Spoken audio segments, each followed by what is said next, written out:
बुलंदी के साथ जी की कीमत किस तरह तब्दील होती है। सबसे पहले तो जी का आप कॉन्सेप्ट याद रखें कि ये जी स्मॉल जी ग्रेविटेशनल फील्ड स्ट्रेंथ है और ये आती कहाँ से।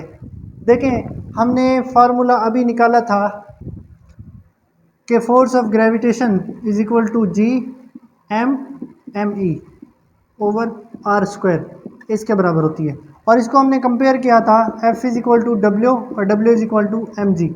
जब इन दोनों को हम इक्वेट करते हैं इक्वेशन 1 और इक्वेशन 2 को, तो ये हमारे पास G small M capital M E over R square is equal to M G, ये हमारे पास इससे कैंसिल हो जाता है, ये जी हमारे पास आ रहा है।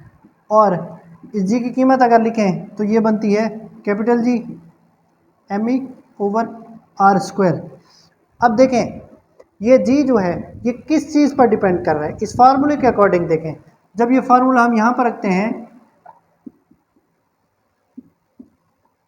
और इसको ऑब्जर्व करें तो ये जी किन चीज़ों पर डिपेंड कर रहा है। क्या ये कैपिटल जी पर कर रहा है, मास ऑफ अर्थ पे कर रहा है, या रेडियस ऑफ अर्थ पे कर रहा है। मैं आपसे पूछता हूँ आप बताएं ये किस पर डिपेंड कर रहा है तो वैसे ऑफलाइन कहाँ से बताएंगे। ये जी जो है ये डिपेंड कर रहा है रेडियस ऑफ अर्थ पर, क्योंकि ये जी कांस्टेंट है और मास ऑफ अर्थ भी हमारे पास कांस्टेंट है।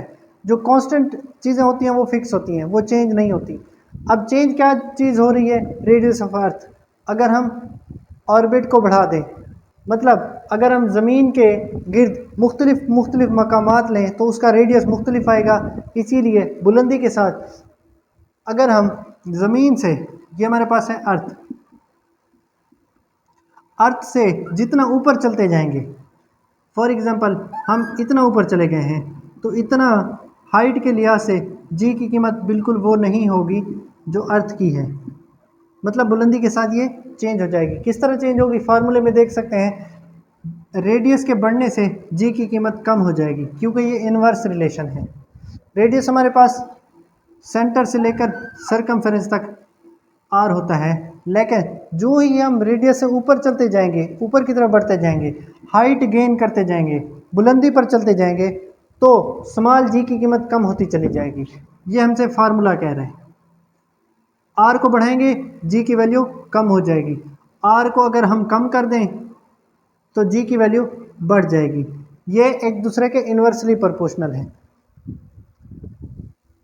तो एक्सलेशन ड्यू टू ग्रेविटी, इसका इन्हिसार ज़मीन के रेडियस पर होता है। रेडियस इंक्रीज करेंगे जी की कीमत डिक्रीज हो जाएगी, रेडियस को डिक्रीज करेंगे जी की कीमत बढ़ जाएगी।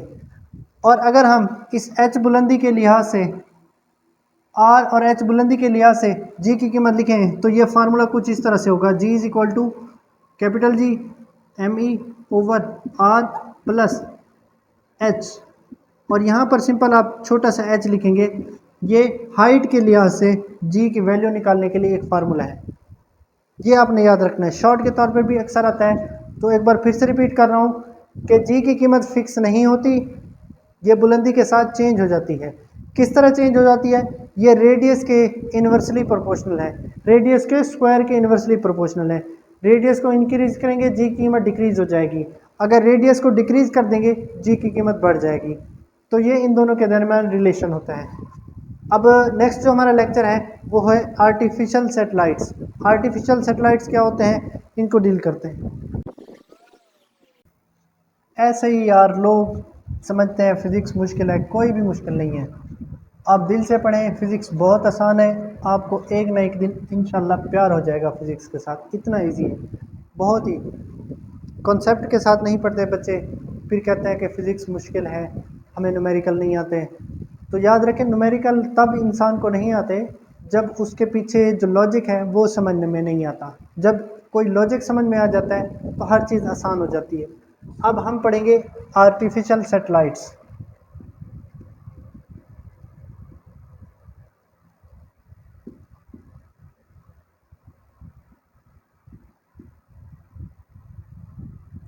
आर्टिफिशियल सैटेलाइट्स क्या होती हैं, एक होता है नेचुरल सैटेलाइट्स, कुदरती सैटेलाइट, एक होती हैं आर्टिफिशियल सैटेलाइट्स।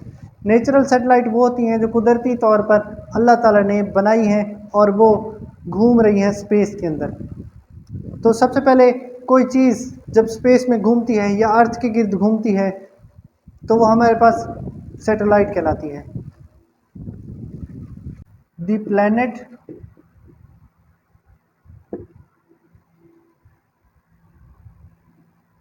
दैट रिवॉल्व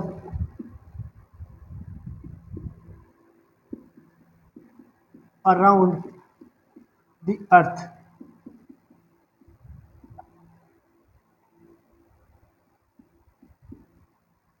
वो प्लैनेट जो किसी अर्थ के गिर्द घूमता है वो हमारे पास सैटेलाइट कहलाता है। और आर्टिफिशियल सैटेलाइट्स मसनूई सैटेलाइट्स होते हैं, नाम से ही जाहिर है। Artificial satellites are man made satellites.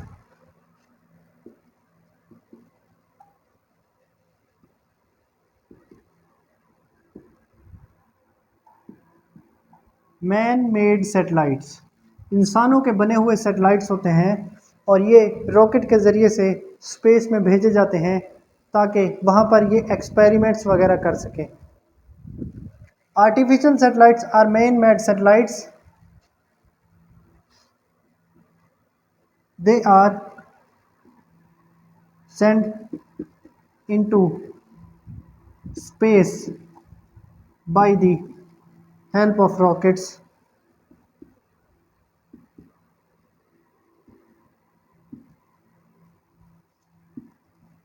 They revolve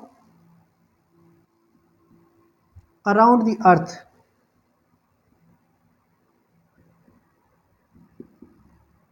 ये ज़मीन के गिर्द मूव करते हैं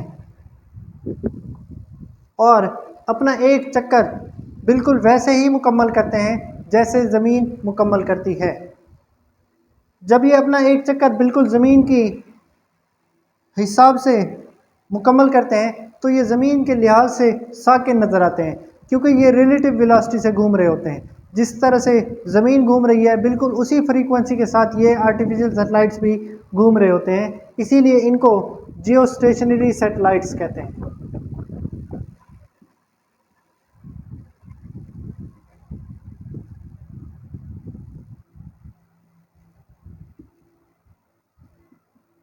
जियो stationery satellites, the satellites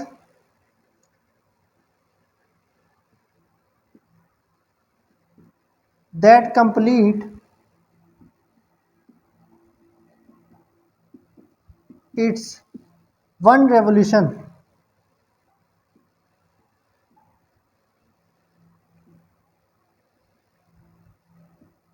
as Earth. So they seems stationary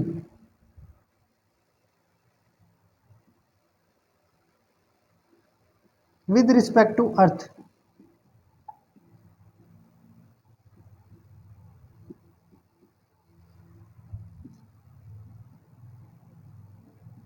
So they are called geostationary satellites. आपकी बुक में एक और सवाल है जियो स्टेशनरी ऑर्बिट। जियो स्टेशनरी ऑर्बिट, जो सैटेलाइट जिस ऑर्बिट में घूमता है वो उसका ऑर्बिट कहलाता है। तो जियो स्टेशनरी सैटेलाइट्स के लिए जो ऑर्बिट होते हैं वो जियो स्टेशनरी ऑर्बिट होते हैं। जियो स्टेशनरी ऑर्बिट वो ऑर्बिट है जहाँ पर जियो स्टेशनरी सैटेलाइट्स मूव करते हैं। अब सबसे अहम बात यह है कि जियो स्टेशनरी सैटेलाइट्स जो होते हैं वो ज़मीन में गर्दिश कर तो रहे हैं, ज़मीन के इर्द गिर्द गर्दिश कर रहे हैं, लेकिन इनको किस मकसद के लिए भेजा जाता है? तो इनका बुनियादी मकसद यही होता है कि वहाँ पर साइंसदान एक्सपेरिमेंट्स करते हैं।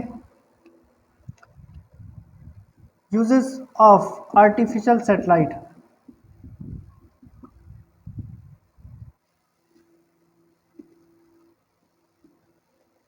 आर्टिफिशियल सैटेलाइट्स के यूजेस, एक तो दे आर सेंट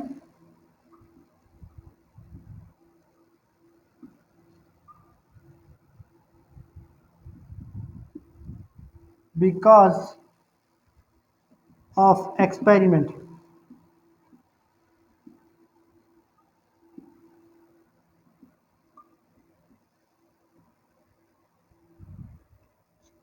मैं कैमरा चेक कर लूँ, बार बार चेक करना पड़ता है।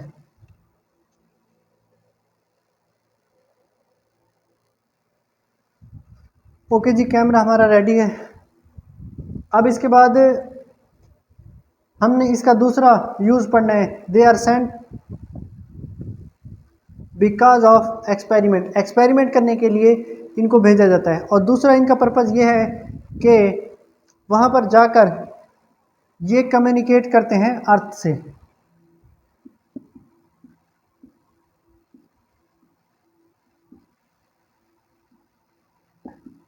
टू कम्युनिकेट, कम्युनिकेट करने के लिए इस्तेमाल होता है। अब इनका एक सिस्टम है आर्टिफिशियल सैटेलाइट्स का, जिसको हम कहते हैं GPS. GPS means global positioning system. ये सैटेलाइट का एक नेविगेशन सिस्टम है।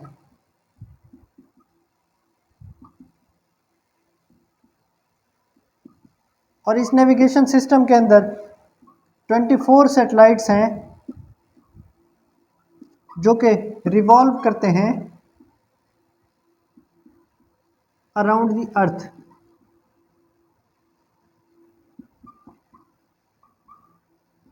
और ये 24 घंटे रिवॉल्व करते रहते हैं।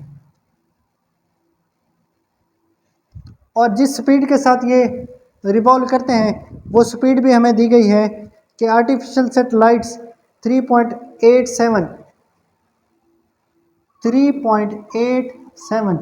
किलोमीटर पर सेकंड की स्पीड के साथ ये रिवॉल्व करते रहते हैं।